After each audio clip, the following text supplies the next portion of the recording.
إن الحمد لله نحمده ونستعينه ونستغفره ونعوذ بالله من شرور أنفسنا ومن سيئات أعمالنا من يهده الله فلا مضل له ومن يضلل فلا هادي له وأشهد أن لا إله إلا الله وحده لا شريك له وأشهد أن محمدا عبده ورسوله قال الله تعالى في كتابه الكريم يا أيها الذين آمنوا اتقوا الله حق تقاته ولا تموتن إلا وأنتم مسلمون أما بعد. Kita lanjutkan ayul ikhwah.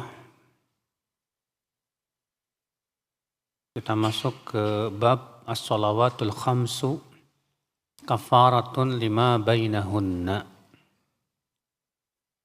Salat 5 waktu itu adalah kafarah, penggugur dosa-dosa yang ada di antara keduanya.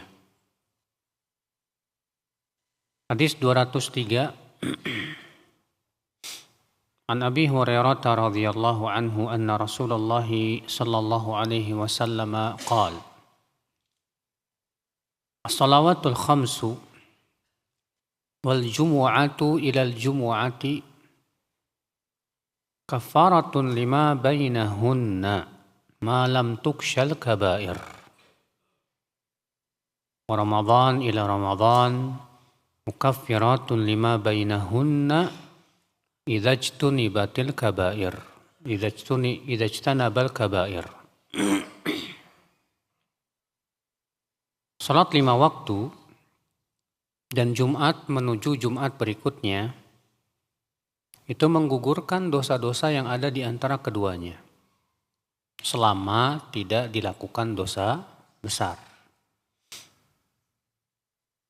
Dan Ramadan sampai Ramadan berikutnya itu menggugurkan dosa-dosa yang ada di antara keduanya selama dijauhi dosa besar. Ini kayaknya udah ya? Udah belum? Belum ya?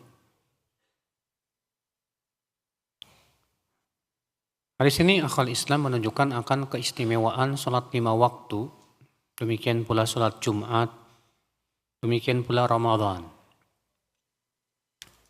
Apa keistimewaannya? Kata Nabi SAW, itu menggugurkan dosa-dosa yang ada di antara salat tersebut.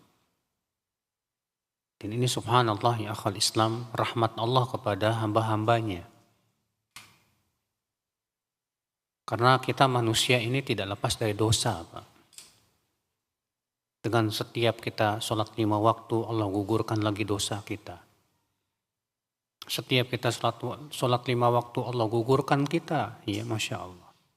Sebutkan dalam hadis Nabi bersabda, idza qamal abdu yusalli wudi'at dhunubuhu fawqa ra'sih. Apabila seorang hamba berdiri sholat, maka dosa-dosanya diletakkan di atas kepalanya. Fa idza raka'a tanasarat khataya. Apabila dia ruku', maka dosanya berguguran. Apabila dia berdiri lagi untuk i'tidal, diletakkan lagi dosanya tersebut di kepalanya. Fa idza sajad tanatharat khataya. Apabila ia sujud, maka akan berguguranlah dosa-dosa dia. Masya Allah. Dan kita sangat membutuhkan sholat untuk menggugurkan dosa-dosa kita dan meningkatkan derajat kita di sisi Allah Subhanahu wa taala. Namun terjadi khilaf para ulama. Dosa apa yang digugurkan oleh salat 5 waktu, Pak? Jumhur berpendapat bahwa salat 5 waktu itu hanya menggugurkan dosa-dosa kecil saja. Dan tidak menggugurkan dosa-dosa besar. Dalilnya hadis ini. Nabi bersabda, as-salawatul khamsu wal jumu'atu ilal jumu'ati kafaratun lima bainahunna ma lam tukshal kabair. sholat 5 waktu, Jumat sampai Jumat berikutnya, itu menggugurkan dosa-dosa yang ada di antaranya selama ditinggalkan dosa besar. Berarti syaratnya apa? Selama ditinggalkan dosa besar. Ini menunjukkan bahwa yang digugurkan oleh sholat 5 waktu hanya dosa kecil. Ini pendapat jumhur berdasarkan hadis ini. Sementara sebagian ulama berpendapat tidak, sholat 5 waktu pun bisa menggugurkan dosa besar. Di antara dalil yang mereka bawakan hadis bahwa Nabi Shallallahu Alaihi Wasallam mengumpamakan sholat 5 waktu itu seperti seseorang mandi dikali 5 kali, Pak. Iya, kata Rasulullah, "Ara'aitum lau anna nahar bibabi baitikum au kama qala." Bagaimana pendapat kalian kalau ada sungai di depan pintu rumah kalian dan kalian mandi setiap harinya 5 kali? Hal yabqa min daran? Kira-kira tersisa enggak kotorannya? Tidak ya Rasulullah, demikian sholat 5 waktu. Kata Syekh Albani rahimahullah, tidak mungkin yang kecil-kecil habis bersih, tapi yang gede-gede masih nempel. Hadis ini justru menunjukkan, kata beliau, berarti sholat 5 waktu itu menggugurkan dosa besar juga. Demikian pula kata Syekh Albani rahimahullah, sebuah contoh haji. Haji ke Baitullah itu menggugurkan dosa kecil maupun dosa besar. Apabila hajinya sempurna. Sebagaimana Rasul bersabda, "Man hajja falam yarfuth walam yafsuk raja'a kayaumi waladatu ummu." Siapa yang haji dan dia tidak melakukan rafath. Rafath itu kata-kata yang tidak baik ya. Walam yafsuk, dan dia tidak melakukan kefasikan, itu dosa besar. Maka ia pulang dalam keadaan bersih dosanya seperti dilahirkan oleh ibunya kembali. Ini menunjukkan bahwa haji menggugurkan dosa besar. Dan rukun sholat 5 waktu lebih agung daripada haji. Bagaimana haji bisa menggugurkan dosa besar sementara sholat 5 waktu tidak? Maka kata Syekh Albani, siapa yang sholat 5 waktunya sempurna, dia jaga kekhusyuannya, dia jaga ketumakninahannya, dia betul-betul menjaga syarat-syarat ya, kewajiban-kewajiban dan sunnahnya, maka sangat besar kemungkinan itu pun bisa menggugurkan dosa besar. Iya. Wallahu a'lam. Itu pendapat yang dirajihkan oleh Syekh Muhammad Nasiruddin Al-Albani rahimahullah dalam beberapa kitab beliau, ya. Kita masuk ke bab tarkus sholati kufrun. Bab meninggalkan sholat itu kufur. Hadis 204. An Jabirin radhiyallahu anhu qala sami'tu Rasulullah sallallahu alaihi wasallam yaqul baina ar-rajuli wa baina asy-syirki wal kufri tarkus shalah. Rasulullah bersabda sallallahu alaihi wasallam, batasan antara seseorang dan antara kesyirikan dan kekafiran yaitu meninggalkan apa? Salat. Akhi, ini pun hadis yang menjadi sebuah perselisihan di kalangan para ulama. Apa maksud hadis ini? Imam Ahmad bin Hanbal berkata, hadis ini menunjukkan bahwa orang yang meninggalkan sholat karena malas, walaupun karena apa? Malas, maka dia kafir murtad dari agama Islam. Setelah para ulama sepakat ya, semua ulama sepakat siapa yang meninggalkan sholat karena mengingkari kewajiban sholat, maka pelakunya murtad dari agama Islam. Iya, tapi ini Ingat Pak, ini namanya takfir yang sifatnya amal. Pelakunya apakah langsung dikafirkan? Tentu tidak. Kita lihat apakah dia terkena syubhat atau tidak. Karena terkadang dia terkena syubhat.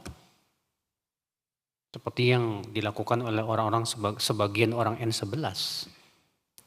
Mereka tidak sholat dengan alasan katanya ini masih fase Mekah. Jadi belum ada kewajiban sholat. Maka yang seperti ini berarti ada syubhat yang harus dihilangkan dulu, Pak. Karena adanya syubhat itu salah satu penghalang untuk apa? Dikafirkan. Iya.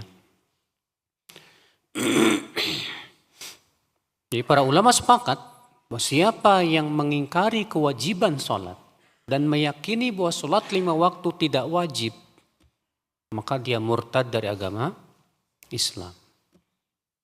Yang menjadi perselisihan adalah kalau dia meyakini sholat itu wajib dan dia mengakui bahwa dia berdosa, tapi kemudian dia tinggalkan karena malas,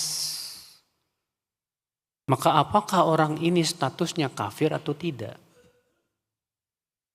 Imam Ahmad mengatakan kafir, murtad dari agama Islam, walaupun dia meninggalkan 1 sholat. Sementara imam yang 3, siapa? Imam Malik, Imam Abu Hanifah, dan Imam Asy-Syafi'i berpendapat yang seperti ini belum dikafirkan. Belum apa? Dikafirkan. Dan mereka memahami hadis man taraka faqad kafar. Siapa yang meninggalkan sholat maka ia telah kafir. Wah, yang dimaksud dengan kafir dalam hadis itu kafir kecil, bukan kafir besar. Sama dengan firman Allah, wa man lam yahkum bima anzalallah fa ulaika humul kafirun.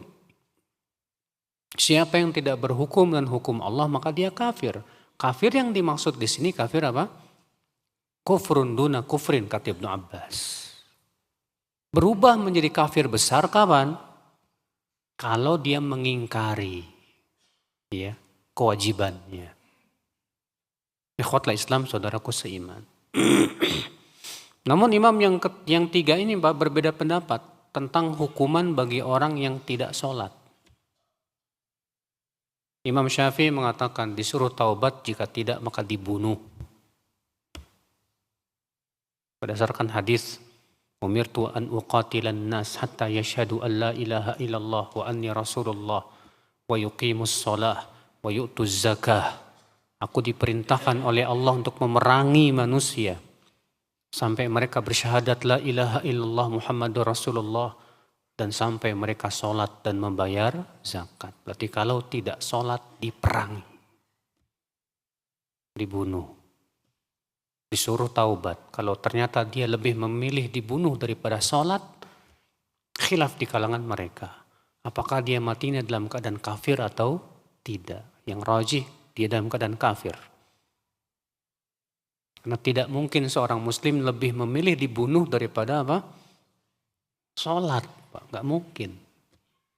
Mendingan saya mati Pak daripada sholat. Subhanallah. La hawla wa la quwata illa billah. Iya. Ikhwatul Islam, saudaraku seiman. Yang jelas Pak, terlepas dari perselisihan para ulama apakah dia kafir atau tidak, ini menunjukkan masalah sholat itu masalah penting, saudaraku. Sampai para ulama ya memperselisihkan ini orang masih muslim atau tidak. Antum tahu iblis? Iblis kalau disuruh sujud kepada Allah masih mau, Pak. Dia menolak itu sujud kepada siapa? Nabi Adam. Ini orang suruh sujud sama Allah gak mau. Lebih sombong dari iblis, Mas. Mau sujud, meletakkan dahinya di bumi kepada pencipta alam semesta yang sudah memberikan rezeki kepadanya. Gak mau. La haula wa la quwata illa billah. Itu biasanya Pak akibat daripada kesombongan yang ada di hatinya. Iya. Mengerikan akal Islam, saudaraku seiman. Kita masuk ke bab Jami' al-Mawaqit. Bab waktu-waktu sholat. Hadis 205.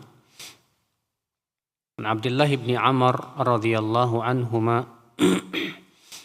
anna Rasulullah sallallahu alaihi wasallam qala waqtu adh-dhuhri idza zalatis syamsu wa kana dhillu ar-rajul ka tulihi ma lam yahdhuril 'asru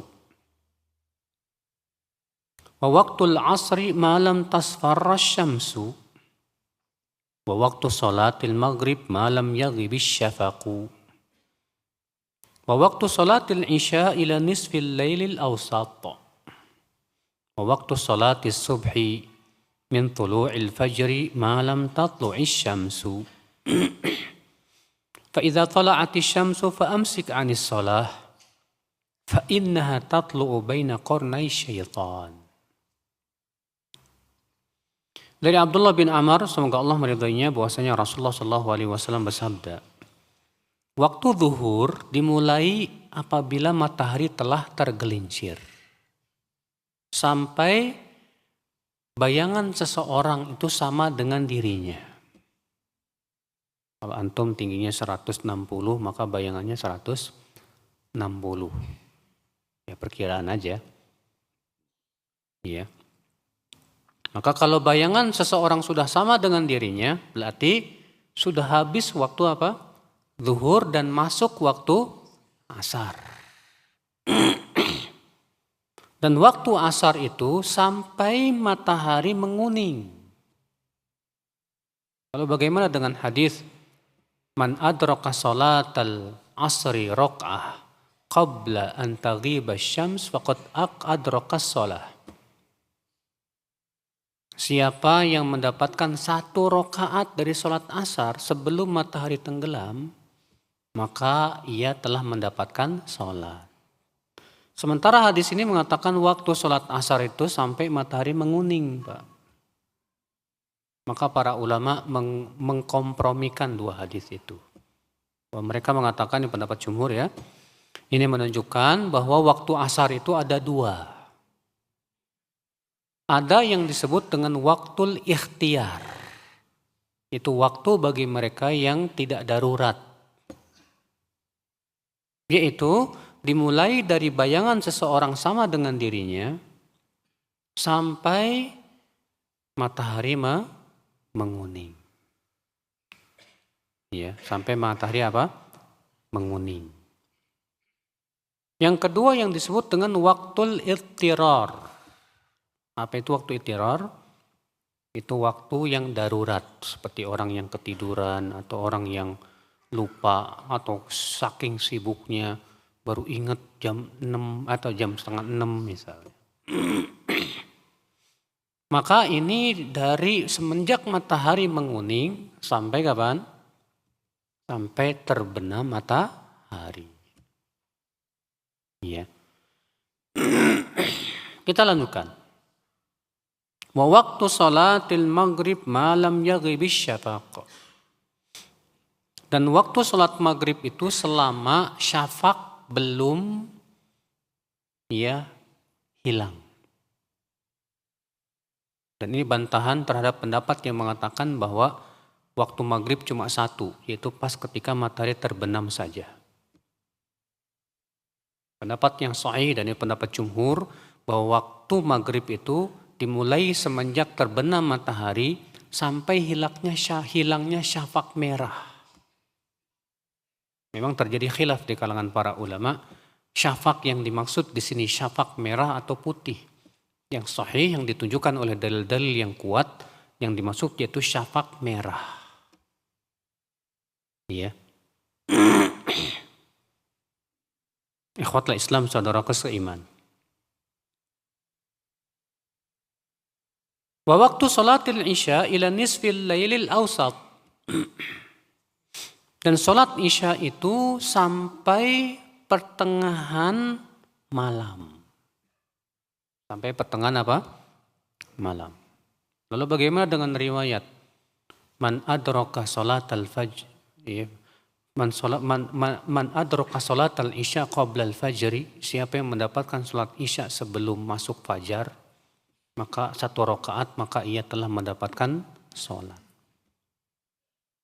Maka jumhur kembali mengkompromikan dengan seperti halnya waktu asar.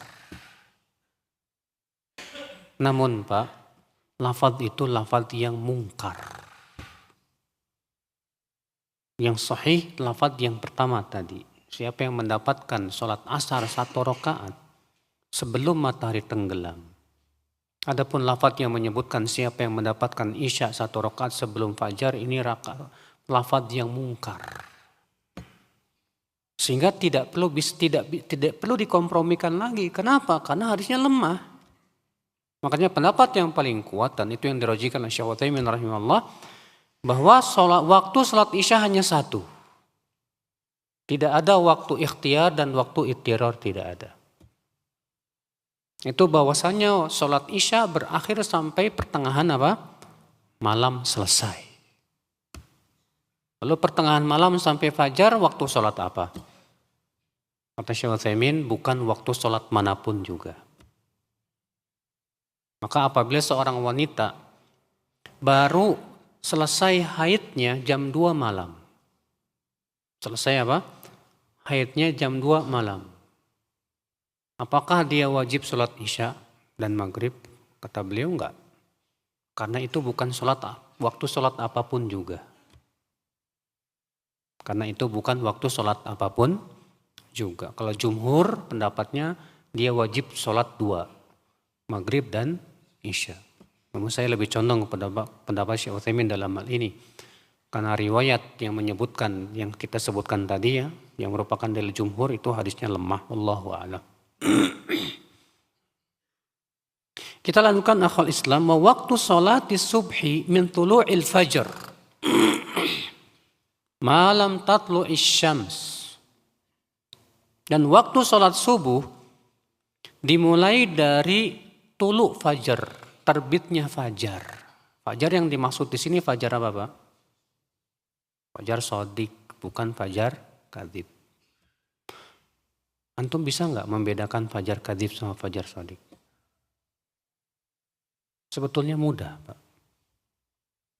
Apalagi kalau antum punya handphone, apalagi yang iPhone ya Pak ya. Itu subhanallah HP itu bisa membedakan cahaya Pak. Ya. Fajar shadiq itu menjulang tinggi Pak. Fajar shadiq itu apa? Menjulang tinggi dia. Sehingga langit kelihatan terang. Kalau di HP kita foto, cekrek gitu. Ya, Anda pernah memoto juga, menjulang dia ke atas. Kemudian Anda tunggu sampai pas masuk waktu subuh. Pas terdengar adzan, Anda foto lagi. Berubah. Yang tadinya menjulang, ya, yang di atas gelap. Ya, cahaya putih itu ada di mana? Di ufuk dia, melebar. Ya, itu beberapa kali terjadi. Makanya Anda meyakini sholat subuh sekarang itu tepat waktu. Tidak seperti yang dikatakan oleh sebagian orang bahwa itu kecepatan dan yang lainnya. Karena beberapa kali Anda lakukan itu kok berubah benar. Ya. Kalau syafaq atau fajar shadiq itu dia melebar. Bukan menjulang. Tapi apa? Melebar dia di ufuk timur sana. Lalu kemudian lama-lama muncul kemerahan. Sebagian orang menganggap bahwa fajar shadiq itulah yang merah itu Pak. Betul kalau nunggu merah bisa sampai 25 menit. Sampai 25 apa? Menit. Betul. Tapi ya bukan itu fajar. Fajar shadiq itu bedanya dengan fajar kadzib tadi sudah kita sebutkan. Fajar kadzib itu menjulang ke atas. Kalau fajar shadiq itu melebar di ufuk. Di atasnya gelap. Ya. Ana masih menyimpan sih ini fotonya, ya pada waktu anak potret langsung di ketinggian gunung. Tapi antum nggak bakalan ngelihat kayaknya. Ini lihat, ini Fajar Shadiq nih Pak. Kelihatan nggak? Fajar Kadzib, maaf. Fajar Kadzib dia menjulang ke atas, terang. Iya. Kemudian setelah masuk Fajar Shadiq, gelap. Berubah tidak? Gelap, kemudian ada cahaya di ujung. Kelihatan? Iya. Nah ini bedanya Fajar Kadzib sama Fajar apa? Shadiq. Ya, Allahu a'lam. Baik, kita lanjutkan ayol ikhwah.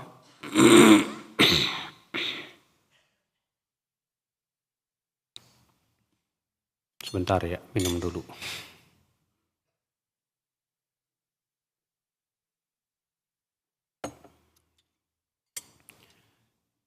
Kita lanjutkan, wa waktu sholati subhi, waktu sholat subuh dimulai dari terbitnya fajar selama matahari belum terbit. Fa idza tala'atis syams, apabila matahari telah terbit, maka tahanlah dari sholat. Artinya tidak boleh sholat saat matahari sedang apa? Terbit. Fa innaha tatlu'u baina qarnai syaitan. Karena ia terbit di antara dua tanduk setan. Dan saat itu orang-orang yang menyembah matahari sedang sujud, Pak. Makanya dilarang kita untuk sholat di waktu-waktu tersebut. Walaupun tujuannya bukan untuk menyembah matahari. Tapi tujuannya untuk sholat. Tapi dikecualikan, ya, Allahu a'lam, pendapat yang paling kuat dan di mazhab Syafi'i, dikecualikan darinya yaitu sholat zawatil asbab. Sholat yang memiliki apa? Sebab. Adapun sholat yang memiliki sebab, maka boleh. Contoh sholat yang memiliki sebab apa Pak? Sholat tahiyat masjid. Nabi bersabda, "Idza dakhala ahadukumul masjid, fala yajlis hatta yusalli raka'atain." Apabila salah seorang dari kalian masuk masjid, jangan duduk sampai sholat 2 rakaat. Nabi menyebutkan di situ apabila masuk masjid. Nabi tidak menyebutkan kapan waktunya, pokoknya kalau masuk masjid. Sementara hadis yang menyebutkan tidak boleh sholat ketika matahari apa? Terbit. Maka yang dilarang sholat apa Pak? Sholat apapun juga. Berarti yang dilarang itu sholat secara mutlak. Itu namanya umum Pak. Semua sholat. Lalu Nabi mengatakan apabila kamu masuk masjid, jangan duduk sampai sholat 2 rakaat. Sholatnya khusus. Yaitu sholat tahiyat masjid. Dan kaidah usul fikih mengatakan apabila bertemu dalil yang umum dengan dalil yang khusus, maka dikhususkanlah keumuman hadis tersebut. Maka dikhususkan dari larangan itu adalah sholat-sholat yang memiliki apa? Sebab. Seperti sholat tawaf, sholat tahiyat masjid, dan yang lainnya. Baik, akhi, kita ambil faedah yang pertama. Hadis ini menunjukkan bahwa sholat itu telah ditentukan waktu-waktunya, Pak. Allah berfirman, "Inna sholata kanat 'alal mu'minina kitaban mawquta." Sesungguhnya sholat itu telah ditentukan waktu-waktunya. Ya. Maka dari itu siapa yang sholat zuhur sebelum waktunya sah nggak? Nggak sah. Ya. Sekarang kalau misalnya ada muadzin adzan, adzan zuhur, kemudian antum melihat matahari kok belum tergelincir, gimana ini? Nggak sah. Adzannya pun nggak sah. Kalau memang ternyata matahari belum tergelincir. Ya. Ya, ternyata jamnya misalnya ngaco. Ya, baterainya udah mau habis atau gimana gitu ya. Nah, ini bisa terjadi, Mas. Hati-hati. Faedah yang kedua, akhwat Islam. Hadis ini menunjukkan bahwa sholat zuhur itu dimulai dari semenjak tergelincirnya matahari. Apa sih yang disebut dengan tergelincir, Pak? Yaitu condong ke arah barat. Yang tadinya pasti tepat di perut bumi, dan itu merupakan waktu yang terlarang untuk sholat. Ketika ia sudah mulai condong ke arah barat, dan bayangan kita udah mulai condong ke arah timur, maka pada waktu itu dikatakan sudah tergelincir dan masuk waktu sholat zuhur. Iya.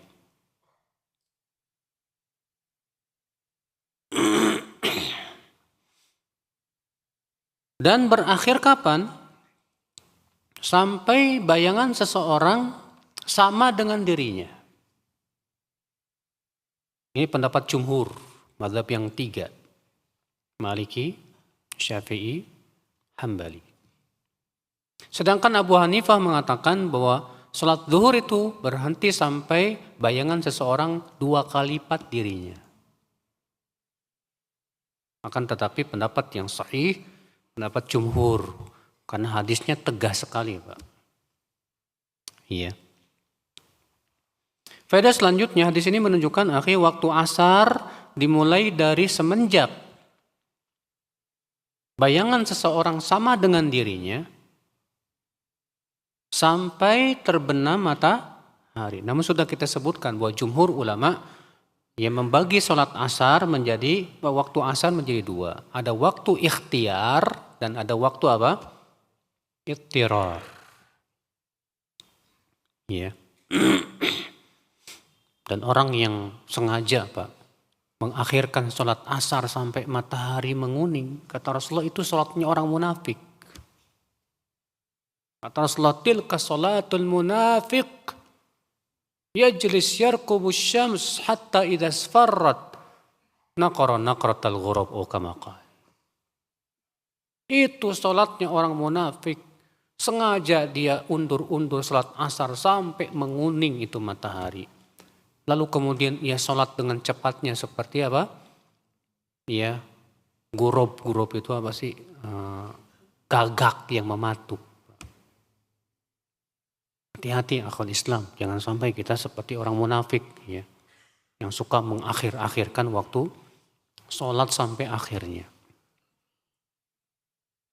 Hadis ini menunjukkan akal Islam bahwa waktu maghrib dimulai dari semenjak terbenam matahari sampai hilangnya syafaq merah. Sampai hilangnya apa? Syafaq merah. Yang disebutkan oleh Nabi, kadzana bisirhan. Seperti ekor serigala. Ya, di ufuk barat sana. Dan hadis ini juga menunjukkan bahwa waktu sholat isya dimulai dari semenjak hilangnya syafaq merah sampai pertengahan malam. Dan sudah kita sebutkan juga tadi tentang perselisihan para ulama. Dan hadis ini juga menunjukkan waktu sholat subuh dimulai dari terbitnya fajar shadiq sampai terbitnya matahari. Nah, hadis ini juga menunjukkan akhir larangan sholat ketika matahari sedang terbit. Sebagian teman-teman ya, ada yang sholat syuruknya pas matahari terbit, Pak. Bahkan sebagian mereka memahami yang dimaksud dengan syuruk itu terbit. Salah paham itu, Pak. Syuruk itu bukan terbit. Syuruk itu udah agak tinggi terang. Disebut syuruk karena apa? Menyebar. Ya. Dia sudah terang dan matahari sudah tinggi tuh. Makanya ya sebagian teman-teman yang sholat Pas matahari terbit justru dia sudah melakukan larangan. Dilarang oleh Rasulullah sallallahu alaihi wasallam. Baik, kita lanjutkan hadis 206. An Abi Musa al-Ash'ari radhiyallahu anhu an Rasulillah sallallahu alaihi wasallam annahu atahu sa'ilun yas'aluhu an mawaqitis shalah. Dari Abu Musa al-Ash'ari, semoga Allah meridainya, dari Rasulullah sallallahu alaihi wasallam, bahwasanya ada seorang yang datang untuk bertanya kepada Rasulullah tentang waktu-waktu salat. Falam yarudda alai syai'an. Ternyata Rasulullah tidak menjawabnya. Tapi beliau menjawabnya dengan praktek langsung. Fa'amara Bilalan fa'aqama al-fajr hinan syaqqal fajru. Maka Rasulullah pun memerintahkan Bilal. Lalu beliau pun menegakkan sholat fajar ketika fajar telah terbit. Wan nasu la yakadu ya'rifu ba'dhum ba'dha. Dan orang-orang saat itu hampir-hampir tidak mengenal satu sama lainnya. Ya.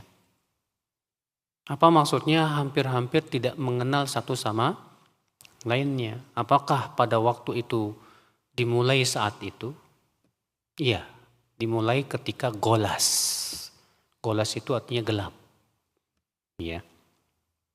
Memang khilaf para ulama tentang waktu sholat subuh yang paling utama itu apakah ketika masih gelap ataukah yang paling utama itu ketika sudah mulai terang. Jumhur ulama pendapatnya adalah ketika masih gelap, golas. Iya. Berdasarkan hadis ini, demikian pula beberapa hadis yang lainnya nanti akan disebutkan juga. Sedangkan Abu Hanifah pendapatnya bahwa sholat subuh itu yang paling utama dimulai ketika sudah mulai terang. Dasarnya hadis asfiru bil fajr fa innahu a'zamu lil ajr. Berterang-teranganlah kamu dengan sholat subuh karena itu lebih besar pahalanya. Maka dijawab oleh jumhur bahwa yang dimaksud hadis itu artinya memanjangkan sholat subuh sampai terang. Makanya Rasulullah SAW membaca 60 sampai 100 ayat. Di mana ketika mereka mulai sholat, mereka hampir saling tidak mengenal satu sama lain. Tapi ketika sudah selesai sholat, mereka sudah bisa mengenal tempat teman duduknya, tapi yang jauh belum kelihatan. Makanya Aisyah mengatakan ketika menyebutkan tentang para wanita yang ikut sholat berjamaah sholat subuh. Kata Aisyah apa? Fayan sarifna minas sholah la ya'rifuhunna minal ghalas. Maka mereka para wanita pun pulanglah. Ya setelah sholat subuh mereka langsung pulang. Tidak ada yang mengenal mereka karena gelap. Maksudnya kata para ulama, yaitu karena dari jauh. Adapun dari dekat udah bisa kelihatan. Iya. Baik Pak, kita lanjutkan Pak. Tsumma amarahu fa aqama adh-dhuhra hina zalatis syams. Kemudian Rasulullah pun memerintahkan dia, yaitu Bilal, untuk adzan. Lalu beliau pun menegakkan salat zuhur ketika matahari telah tergelincir. Wal qa'il yaqul qad intasafa an-nahar wa huwa kana a'lam minhum. Dan ada orang yang berkata ini masih pertengahan siang. Akan tetapi Rasulullah yang lebih paham dari mereka. Tsumma amarahu fa aqama bil 'asr wasyamsu murtafi'ah. Kemudian beliau memerintahkan Bilal. Lalu kemudian beliau pun menegakkan salat asar dalam keadaan matahari masih tinggi. Sudah kita sebutkan bahwa maksudnya ketika bayangan seseorang sama dengan dirinya. Karena waktu itu memang matahari masih apa? Tinggi. Tsumma amarahu fa aqama bil maghrib hina waqa'atis syams. Kemudian beliau perintahkan lagi Bilal. Lalu beliau dirikan sholat maghrib ketika matahari telah tenggelam. Thumma amarahu fa'aqama al-isya hina ghaba syafaq. Kemudian beliau perintahkan lagi Bilal. Maka beliau pun menegakkan sholat isya ketika telah hilang syafaq merah. Thumma akhara al-fajra minal ghad hatta ansarafa minha wal qail yaqul qad tala'atis syams aw kadat. Kemudian keesokan harinya Rasulullah SAW mengakhirkan sholat subuh sampai mendekati matahari terbit. Sampai-sampai orang berkata matahari telah terbit atau hampir terbit. Kemudian beliau mengakhirkan zuhur sampai mendekati asar. Kemudian beliau mengakhirkan asar sampai-sampai ada orang berkata matahari telah merah. Kemudian beliau mengakhirkan maghrib sampai di waktu hampir hilangnya syafaq. Dan beliau mengakhirkan isya sampai sepertiga malam yang pertama. Summa asbah, kemudian kembali subuh lagi. Pada asail lalu Rasulullah memanggil orang yang bertanya itu. Apa kata Rasulullah? Al-waktu baina hadain. Waktu sholat itu di antara tadi. Ngejawabnya 2 hari, Pak. Dengan langsung praktek, biasanya kalau langsung praktek, Pak, lebih jelas dibandingkan sebatas menjawab. Kalau cuma dijawab matahari tergelincir sampai bayangan seseorang, gimana? Ya. Tapi ketika Nabi langsung praktek, orang tuh langsung ngelihat, oh begini, tandanya begini, oh begini, paham. Dan ini menunjukkan bahwa tata cara taklimnya Nabi itu luar biasa. Terkadang pertanyaan kita tidak jawab dengan ucapan, tapi dengan apa? Perbuatan supaya lebih jelas untuk dipahami. Iya. Udah masuk isya ya? Baik. Silakan adzan. Setelah adzan bagi yang mau bertanya silakan. Apakah batasan umur anak kecil yang bisa membatalkan sholat bila ia melewati imam sholat jamaah? Mohon maaf, Ustadz, di masjid kami seringkali balita berlari-lari. Yang bisa memutuskan dan membatalkan sholat itu wanita yang sudah balik. Wanita yang sudah apa? Adapun kalau laki-laki, lalu ia lewat di depan sutroh imam, di belakang sutroh imam, itu tidak membatalkan sholat. Iya.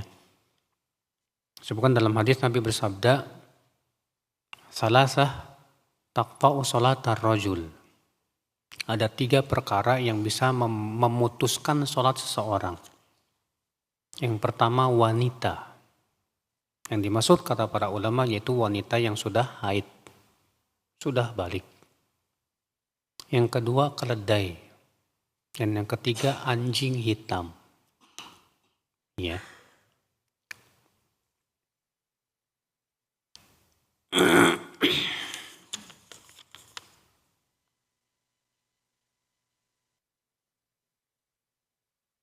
Apakah kita boleh mendoakan kebaikan untuk orang tua kita yang sudah meninggal yang semasa hidupnya melakukan kesyirikan, seperti meminta kepada kuburan, sedangkan selama hidupnya belum sampai ilmu mengenai perkara-perkara tersebut? Gak masalah, antum doakan aja. Kalau memang belum tegak padanya apa? Hujjah, karena kejahilan itu termasuk perkara yang menghalangi untuk dikafirkan, Pak.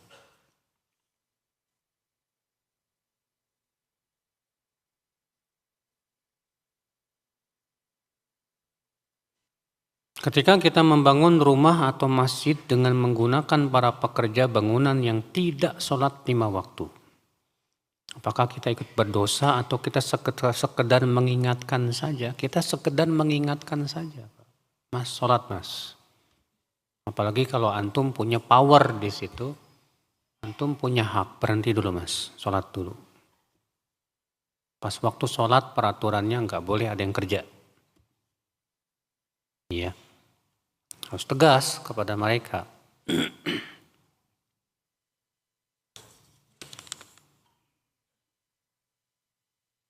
Apakah minyak rambut yang mengandung alkohol tidak boleh dipakai sholat? Pertanyaannya, apakah alkohol itu najis atau tidak? Pendapat yang saya condong kepadanya adalah pendapat yang mengatakan bahwa alkohol tidak najis. Apakah alkohol sama dengan arak? Tidak juga. Buktinya apa? Tape mengandung alkohol tapi tidak sampai memabukkan. Selama belum sampai memabukkan, boleh tidak dimakan? Boleh. Iya. Mengandung alkohol walaupun sedikit sekali. Iya. Maka dari itu alkohol tidak najis. Teman saya sebelum apa ini? Ngerti saya tulisannya, bingung. Tolong Pak tulisannya agak bagusan dikit ya. Enggak, kasihan antum soalnya. Bingung saya, enggak bisa jawab jadinya. Bagaimana seseorang sholat isya lalu mengakhirkan waktu jam 9 sampai jam 10 malam? Itu setiap hari katanya sunnahnya diakhirkan waktu isya. Masalahnya dia sholat berjamaah enggak? Iya. Gara-gara dia mau mengakhirkan sholat isya, karena itu waktu yang paling utama, akhirnya dia tinggalkan sholat berjamaah. Ini orang magrur, tertipu mas. Dahulu Rasulullah SAW mengakhirkan sholat isya itu berjamaah dengan para sahabatnya. Bahkan para sahabat sampai mereka menunggu ya sholat isya bersama Rasulullah hatta takhfiqa ru'usuhum, sampai mereka mengantuk-ngantuk. Hatta yusma' minhum ghathitan, sampai terdengar suara mereka ngorok. Baru kemudian pada sepertiga malam yang pertama, hampir mendekati pertengahan malam, Rasul pun keluar. Lalu Rasulullah sabda, innaha la waqtuha laula an asyqa ala ummati. Inilah waktunya yang paling utama. Tapi Rasulullah lakukan itu berjamaah enggak? Berjamaah. Adapun antum tinggalkan sholat berjamaah, sholat sendirian hanya karena ingin dapat yang utama, ini magrur. Tertipu ya akhi. Ya, karena sholat berjamaah bagi laki-laki yang rajih wajib.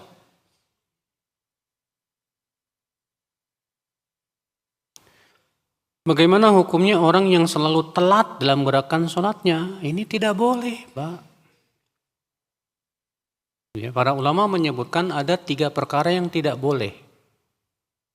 Yang pertama, ini yang haram, termasuk dosa besar. Itu mendahului imam. Yang kedua, berbarengan dengan imam. Yang ketiga, terlambat jauh dari imam. Kenapa? Karena Nabi mengatakan innama ju'ilal imamu liyu'tamma bih. Imam itu dijadikan untuk diikuti. Kalau terlalu terlambat bukan ngikutin namanya, Pak. Antum ngikutin teman, mas saya mau ikut ya, saya nggak tahu tempat jalannya. Tapi antum terlambat jauh sampai nggak kelihatan. Ini orang mau ngikutin apa-apa sih? Ya. Jadi nggak benar, saudaraku sekalian.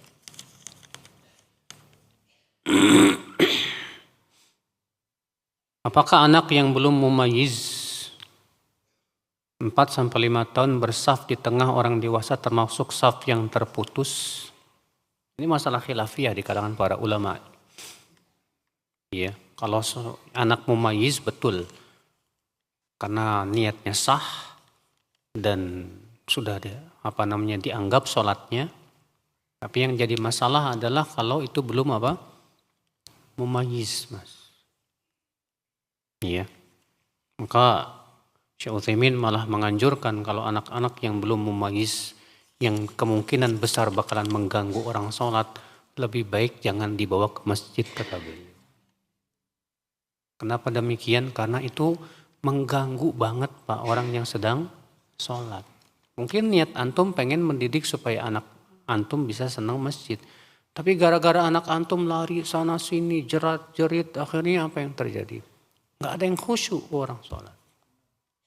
Mudaratnya besar. Makanya antum kalau ingin bawa, antum wajib keajarkan dulu tuh anak tuh. Iya.